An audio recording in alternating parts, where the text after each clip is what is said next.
Chapter 1, Crimson. Painful. How painful. My head hurts so badly. A gaudy and dazzling dream world filled with murmurs instantly shattered. The sound asleep Zhou Mingrui felt an abnormal throbbing pain in his head as though someone had ruthlessly lashed at him with a pole again and again. No, it was more like a sharp object pierced right through his temples followed by a twist. Ouch! In his stupor, Zhou Mingrui attempted to turn around, look up, and sit up. However, he was completely unable to move his limbs as though he had lost control over his body. From the looks of it, I'm still not awake. I'm still in a dream. Who knows, perhaps the next scene will be of me thinking I'm already awake, but in fact, I'm actually still sleeping. Zhou Mingrui, who was not unfamiliar with similar encounters, tried his best to focus in order to escape the shackles placed upon him by the darkness and confusion. However, while still in his reverie, whatever will he could summon was ethereal like a fleeting fog. He found his thoughts difficult to control and introspect. No matter how much he tried, he still lost his focus as random thoughts surfaced in his mind. Why would I suddenly have such an excruciating headache in the middle of the night? And it's really painful. Could it be something like a cerebral hemorrhage? Fuck. Don't tell me I'm going to die young. I need to wake up now. Why doesn't it seem to hurt as much as before? But why does it still feel like a blunt knife is slicing through my brains? From the looks of it, sleep is impossible. How am I to show up for work tomorrow? Why am I still thinking about work? This is some authentic headache. Of course I have to take time off. I don't have to worry about my manager's grumblings. Hey, putting it that way, it doesn't seem too bad. Hee. I can end up getting some spare time for myself. Throbbing pain inundated Zhou Mingrui, allowing him to slowly accumulate immaterial strength until he was finally able to move his back and open his eyes. He finally broke free from his reverie. His vision first blurred before it was screened by a faint crimson red. All he could see was a study desk made of burly wood in front of him. Right in the middle was an open notebook with coarse, yellow pages. The title was eye-catchingly written with strange, deep black lettering. To the left of the notebook was a stack of neatly arranged books, numbering about 8. The wall on their right was inset with greyish-white pipes with wall lamps connected to them. The lamp had a classical Western style to it. It was about half the size of an adult's head with an inner layer of transparent glass and an exterior gridded with black metal. Diagonally beneath the lamp was a black ink bottle shrouded in a pale red glow. Its embossed surface formed a blurry angel pattern. In front of the ink bottle and to the right of the notebook sat a dark-colored pen with a fully circular body. Its tip shimmered with a faint glint while its cap rested right beside a brass revolver. A gun? A revolver? Zhou Mingrui was completely taken aback. The things laid before him were alien to him. It looked nothing like his room. While feeling shocked and confused, he discovered that the desk, notebook, ink bottle, and revolver were covered in a layer of crimson veil, a result of the light shining from the window. Subconsciously, he looked up and shifted his gaze up bit by bit. In midair, a crimson moon hung high above the backdrop of a black velvet curtain, glowing in silence. Zhou Mingrui felt inexplicably horrified as he stood up abruptly. However, before his feet fully straightened, his brain protested with throbbing pain. It made him temporarily lose his strength as he fell uncontrollably. His buttocks slammed heavily onto the burly wood chair. The pain did little. Zhou Mingrui stood up again by propping himself up. He turned around in a fluster as he began to size up the environment he was in. The room was not very large, with a brown door on each side of the room. Close to an opposite wall was a low wooden bed. Between the bed and the left door was a cabinet. Its 2 doors were swung open and beneath it were 5 drawers. To the side of the cabinet, there was the same greyish-white pipe on the wall at the height of a person. However, it was connected to a strange mechanical device with exposed gears and bearings in several spots. Items resembling coal stoves sat in the right corner of the room near the table, along with soup pots, iron pots, and other kitchen utensils. Across the right door was a dressing mirror with 2 cracks. Its bottom was made of wood and the patterns were simple and plain. With a sweep of his gaze, Zhou Mingrui noticed himself in the mirror. The present him. Black hair, brown pupils, a linen shirt, thinly built, average-looking features and a rather deep outline. This, Zhou Mingrui immediately drew a gasp as many helpless and confused guesses surfaced in his mind. The revolver in ancient European style and the crimson moon that looked different from Earth's moon could only mean one thing. Could I have transmigrated? Zhou Mingrui widened his mouth slightly. He had grown up reading web novels and had often fantasized over such scenes. However, he momentarily found it hard to accept the situation when he found himself in one. This was probably what it meant to love a fantasy one. In a minute, Zhou Mingrui had already cursed himself while trying to make the best out of his adverse situation. If not for the still throbbing headache that made his thoughts high-strung but clear, he would have definitely suspected that he was dreaming. Calm down, calm down, calm down. After taking a few deep breaths, Zhou Mingrui worked hard to stop panicking. At that moment, as his mind and body calmed down, memories began flooding him as they slowly appeared in his mind. Klein Moretti, a citizen of the northern continent Sloan Kingdom, Hua County, city of Tianjin. He is also a recent graduate from the Department of History at Koi University. His father was a sergeant of the Royal Army who had sacrificed himself during a colonial conflict with the southern continent. The bereavement allowance gave Klein the opportunity to study at a private language school and laid the foundation for his admission into university. His mother was a devotee of the Evernight goddess. She passed away the year Klein passed the entrance examinations to Koi University. He also had an elder brother and a younger sister. They stayed in a two-bedroom apartment together. Their family was not wealthy and its situation could even be described as somewhat wanting. At present, the family was supported solely by the elder brother who worked at an import and export company as a clerk. As a history graduate, Klein grasped knowledge of the ancient Phasak language, deemed the origin of all languages in the northern continent, as well as the Hermes language which often appeared in ancient mausoleums as well as text regarding sacrificial and praying rituals. Hermes language? Zhou Mingrui's mind stirred as he reached out to rub his throbbing temples. He cast his gaze toward the table at the opened notebook. He noticed that the text on the yellowed paper turned from strange to alien, before turning from alien to something familiar. It then turned into something readable. It was text written in Hermes language. The dark ink wrote the following: "Everyone will die, including me." Hiss. Zhou Mingrui felt inexplicably horrified. He instinctively leaned back in an attempt to widen the distance between him and the notebook, as well as the text on it. Being very weak, he nearly fell down but managed to extend his hands in a fluster to hold on to the edge of the table. He felt that the surrounding air was turbulent as though there were faint murmurings resounding in it. The feeling was akin to hearing horror stories being recounted by elders when he was young. He shook his head, believing that everything was an illusion. Zhou Mingrui found his balance and shifted his gaze from the notebook as he heaved for breath. This time, his gaze landed on the shimmering brass revolver. He suddenly had a question arise in him. With Klein's family situation, how can they have the money or means to buy a revolver? Zhou Mingrui could not help but frown. While in deep thought, he suddenly discovered a red handprint to the side of the table. Its color was deeper than the moonlight and much thicker than the veil. It was a bloody handprint. A bloody handprint.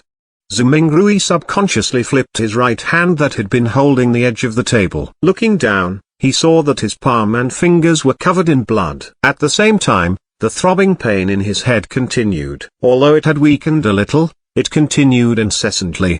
Did I smash my head open? Zhou Mingrui guessed as he turned around and walked towards a cracked dressing mirror. A few steps later, a black-haired figure of medium build and brown eyes appeared clearly in front of him. The person had a distinct scholarly air to him. Is this the present me? Klein Moretti? Zhou Mingrui was stunned momentarily. Since there was insufficient lighting at night, he failed to see something clearly. He continued forward until he was just a step short from colliding with the mirror. Using the crimson veil-like moonlight as illumination, he turned his head and examined the corner of his forehead. A clear reflection appeared in the mirror. His temple had a grotesque wound with burn marks along its periphery. Blood stained the wound's surroundings and there were grayish-white brain juices squirming slowly within. Chapter 2, Situation. Tap, tap, tap. Zhou Mingrui reeled back in fear at the sight that greeted him. It was as though the person in the dressing mirror was not himself. but a desiccated corpse. How could a person with such grievous wounds be still alive? He turned his head in disbelief again and checked the other side. Even though he was a distance away and the lighting was poor, he could still see the penetrating wound and dark red blood stains. Zhou Mingrui drew a deep breath as he tried hard to calm himself. He reached out to press his left chest and sensed his racing heart that exuded immense vitality. He then touched his exposed skin. Beneath the slight coldness was flowing warmth. When he squatted down and after verifying that his knees could bend, Zhou Mingrui stood up again and calmed down. "What's happening?"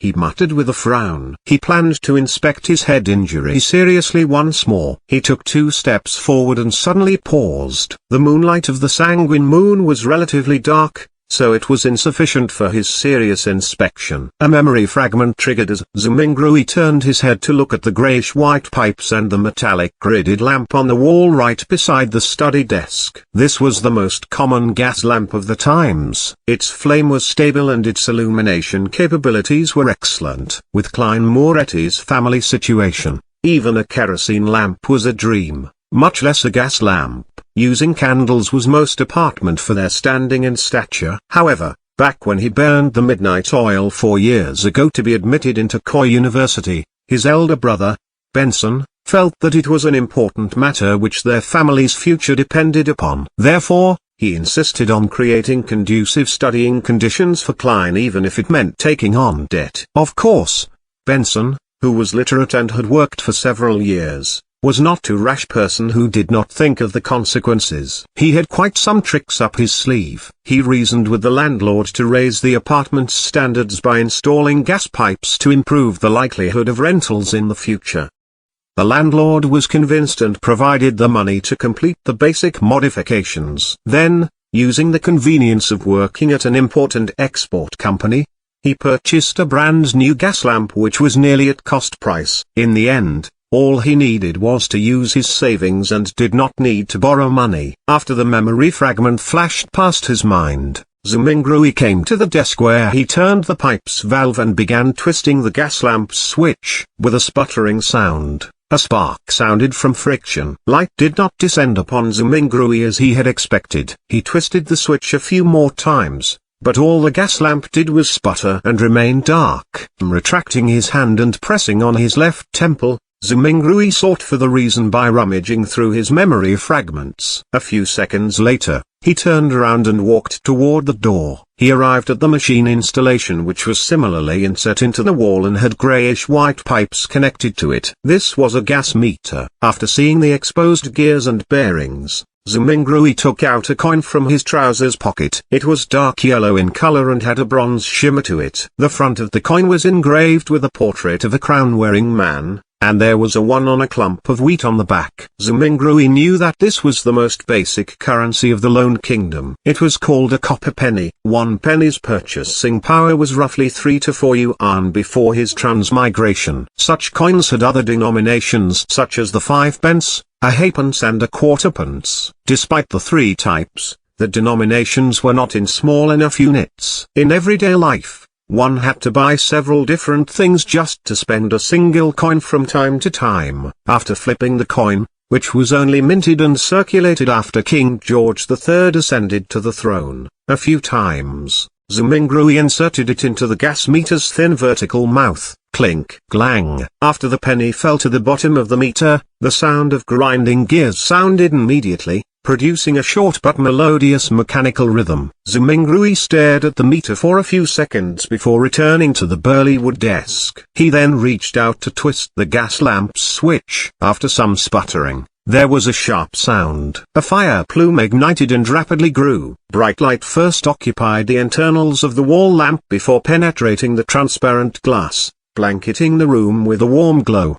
The darkness quickly receded as the crimson retreated out the window. Zhou Mingrui felt at ease for a baffling reason as he quickly came in front of the dressing mirror. This time, he seriously inspected his temple and did not miss a single detail. After a few rounds of inspection, he realized that apart from the original bloodstain, liquid was no longer flowing out of the grotesque wound. It appeared like it had received the best hemostasis and bandaging. As for the slowly squirming greyish-white brain and the discernible growth of flesh and blood around the wound, it meant that the wound might take 30 to 40 minutes, or maybe even 2 to 3 hours before it would only leave a light scar. The restorative effects that transmigration brings?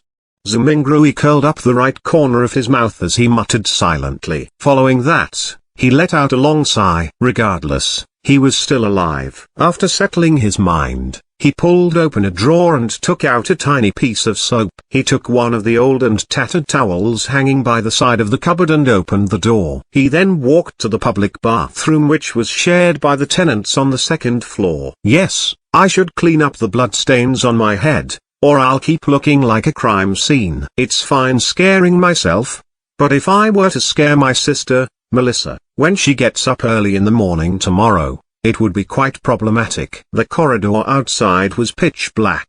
Silhouettes were barely accentuated by the crimson moonlight from the window at the end of the corridor. They looked like a pair of monster eyes that silently observed the living late into the night. Zhou Mingrui lightened his footsteps as he walked towards the communal bathroom with a shuddering fear. When he entered, there was even more moonlight, allowing him to see everything clearly. Zhou Mingrui stood in front of a wash basin and turned the tap's knob. Upon hearing the gushing sound of water, he suddenly recalled his landlord, Mr. Frankie. As water was included in the rent, this short and thin gentleman who wore a top hat, a vest, and a black suit, always inspected the bathroom actively to take note of any sounds of flowing water. If the water gushed too loudly, Mr. Frankie would ignore all of his gentlemanly traits by flailing his walking stick and striking the bathroom's door, shouting things like "darn thief, wastage is a shameless matter, I'll remember you, if I see this happen another time,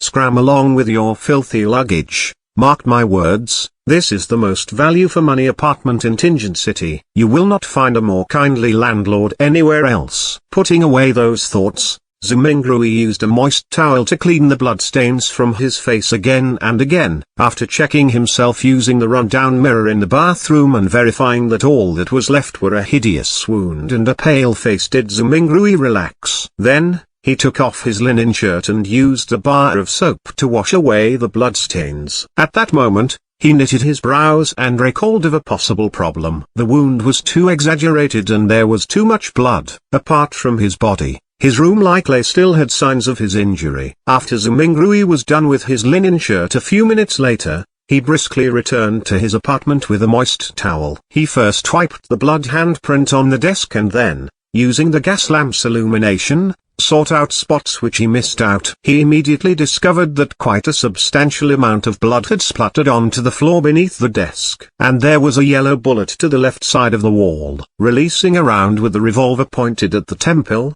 after mixing and matching the clues from before, Zhou Mingrui had a rough idea how Klein had died.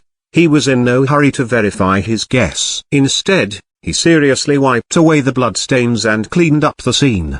Following that, he took the bullet and returned to the side of his desk. He opened the revolver's cylinder and poured out the rounds inside. A total of 5 rounds and a cartridge shell all had a brass luster to them. Indeed, Zhou Mingrui looked at the empty cartridge shell in front of him and stuffed the rounds back into the cylinder while nodding. He shifted his gaze to the left and it landed on the notebook's words, "Everyone will die, including me." Following that, even more questions arose in him. Where did the gun come from? Was it suicide or a faked suicide? What kind of trouble could a history graduate of humble origins get himself into? Why would such a suicide method only leave behind so little blood? Was it because I transmigrated in a timely manner and it came with healing benefits? After pondering for a moment, Zhou Mingrui changed into another linen shirt. He sat on the chair and began pondering over more important matters. Klein's experience was still not something he needed to concern himself with. The true problem was to figure out the reason for his transmigration and if he could return.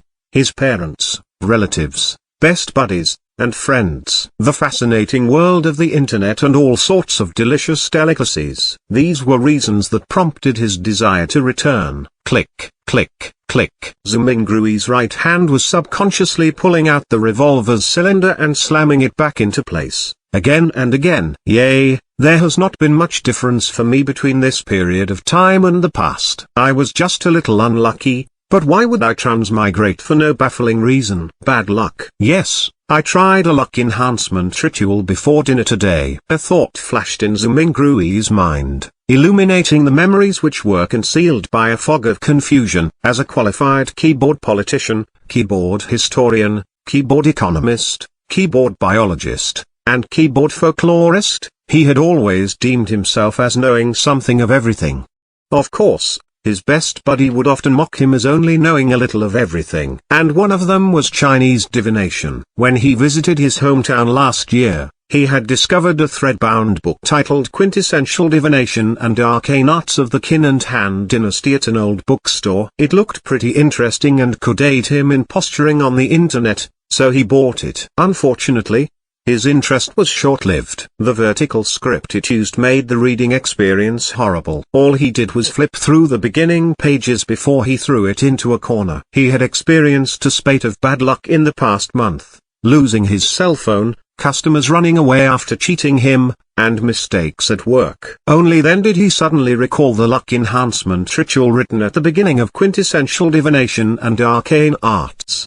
Furthermore, the requirements were extremely simple. Without any basic foundation requirements. All he needed was to get 4 portions of the staple food in his area and place them in the 4 corners of his room. They could be placed on furniture such as tables and cupboards. Then, standing in the middle of the room, he had to take 4 steps in a counterclockwise fashion to make a square. The first step required him to sincerely chant blessings stem from the immortal Lord of Heaven and Earth.